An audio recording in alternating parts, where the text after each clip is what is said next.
اعوذ باللہ من الشیطان الرجیم بسم اللہ الرحمن الرحیم۔ حضور علیہ السلام کے ایک صحابی تھے جن کا بڑا خوبصورت باغ تھا، گھنا باغ تھا، سایہ دار تھا، اور اس میں اعلیٰ قسم کے پھل لگتے تھے، اور جس جانب سے بھی جائیں تو خوبصورت سے خوبصورت درخت تھے اور ذائقہ دار اس میں پھل تھے۔ کیا ہوا، وہ حضور علیہ السلام کے صحابی اپنے باغ کے اندر نماز پڑھنے لگ گیا، نماز پڑھنا اس نے شروع کر دی۔ جب باغ کے اندر اس نے نماز پڑھنا شروع کی نا، تو اس کی نماز کے دوران ہی ایک پرندہ اڑتا ہوا اس کے باغ کے اندر آ گیا، اور اس کے باغ کے اندر جب آ گیا اور پھر اس کے بعد وہ واپس جانے لگا نا، دائیں جانب گیا واپس نہ جا سکا، بائیں جانب گیا واپس نہ جا سکا، یعنی باغ سے نکل نہ سکا، پیچھے گیا پھر بھی نہ نکل سکا، آگے گیا پھر بھی نہ نکل سکا۔ نماز کے اندر ہی صحابی کو خیال ہے کہ میرا باغ کتنا خوبصورت ہے، کتنا گھنا ہے کہ پرندہ آ جائے تو اسے جانے کا راستہ نہیں ملتا، کتنا میرا خوبصورت باغ ہے۔ یہ خیال آیا، پھر اچانک یہ خیال آیا کہ میں تو نماز کے اندر ہوں، میں تو کس میں ہوں، میں تو اللہ کے ذکر کے اندر ہوں، میں اللہ کی یاد کے اندر ہوں، اللہ کے حضور کھڑا ہوا ہوں، اور مجھے یہ خیال آ گیا میرے باغ نے، میرے باغ کی خوبصورتی نے مجھے اللہ کے ذکر سے کیا کر دیا، غافل کر دیا۔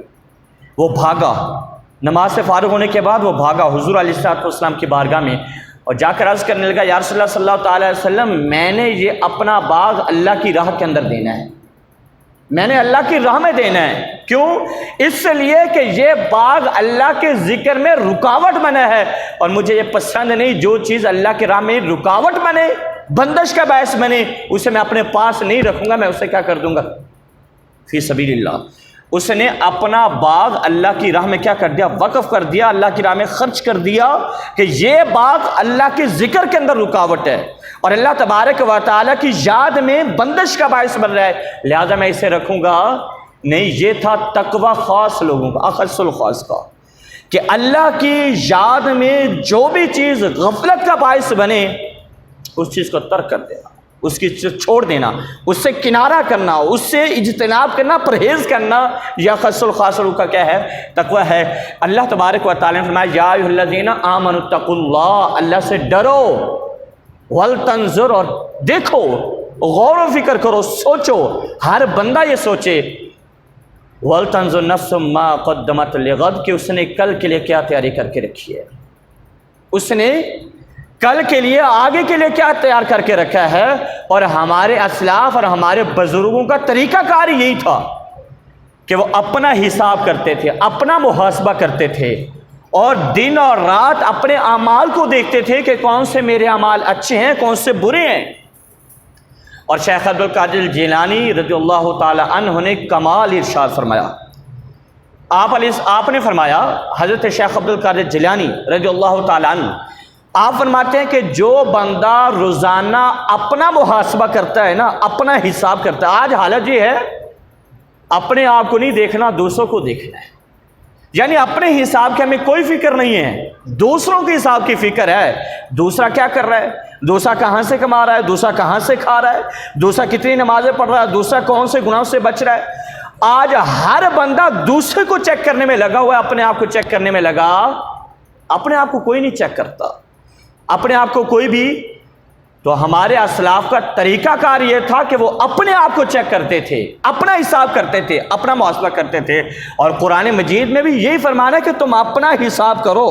وَلْتَنْظُرْ نَفْسٌ مَا قَدَّمَتْ لِغَدٍ،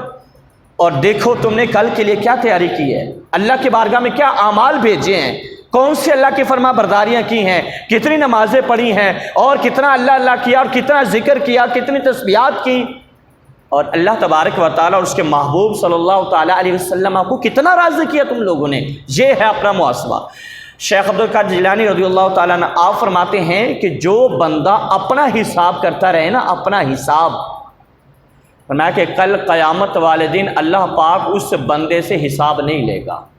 اللہ پاک اس کے بارے میں فرماتا ہے کہ میں اس بندے کا حساب کروں، مجھے حیا آتی ہے جو بندہ اپنا حساب کرتا تھا روزانہ، اور ہمارے اسلاف کا طریقہ کار رہا کہ وہ اپنے حساب کیا کرتے تھے. اور تقویٰ یہ بھی ہے کہ بندہ اللہ کے خوف سے روئے، اللہ کے ڈر سے روئے، اللہ تبارک و تعالیٰ کی یاد کے اندر اس کے خوف سے اپنی آنکھوں سے آنسو جاری کر لے. یاد رکھ، اللہ کے ڈر اور اللہ کے خوف سے تیری آنکھ سے نکلا ہوا ایک آنسو تیرے لیے بخشش کا ذریعہ بن جائے گا انشاءاللہ. تجھے اللہ کی بارگاہ میں کیا کر دے گا؟ کھڑا کرے گا. تو اللہ کی بارگاہ سے انشاءاللہ بخشش کا پروانہ ملے گا جب تو اللہ کی بارگاہ میں کھڑا ہوگا، اور جب تو دنیا میں اللہ کے خوف سے آنسو بہائے ہوں گے. اور یاد رکھ، دوزخ کی آگ کو اگر ٹھنڈا کر سکتا ہے تو تیری آنکھ کا آنسو ٹھنڈا کر سکتا ہے، وہ آنسو جو اللہ کے خوف سے تو نے بہایا ہو.